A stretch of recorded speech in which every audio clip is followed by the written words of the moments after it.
Kami, we will expect then matikas at may taglay na command presence.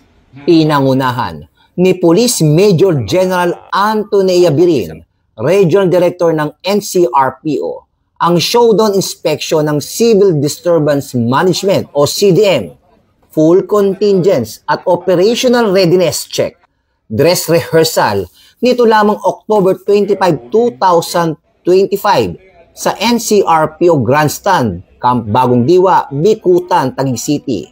Sa naturang aktibidad, ipinakita ng mga CDM contingents ang kanilang tactical formations, kagamitan at sabayang galaw bilang patunay ng mataas na antas ng kahandaan, disiplina at koordinasyon ng NCRPO sa pagharap sa anumang sitwasyon.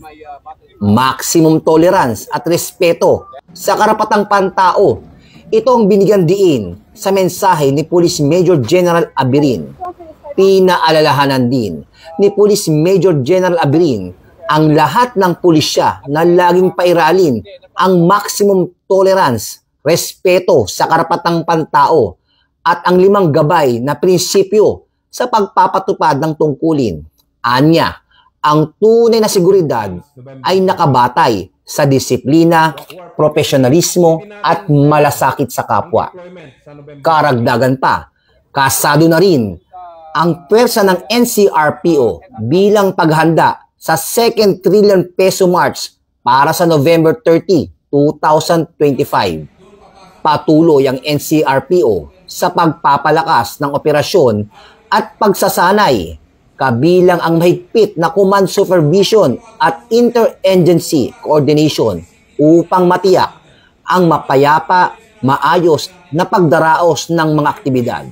Ipinakita ng readiness check na ang NCRPO ay hindi lang handa sa kakayahan, kundi pati sa karakter at malasakit. Isang pagpapatunay ng organisasyon ay tunay naglilingkod sa ilalim ng panawagang bagong PNP, serbisyong mabilis, tapat at nararamdaman. At sa ngalan po ng aming Regional Director ng NCRPO, Police Major General Anthony Abirin, at ang aming Force Commander ng Regional Mobile Force Battalion ng NCRPO, Police Colonel Celso M. Rodriguez. Ako po si Police Chief Master Sergeant Mauricio Bonilla Ruiz. Patrol Woman Bungo. Patrol Woman Raleigh Tanggiak. Patrol Woman Evelyn T. Lumabi.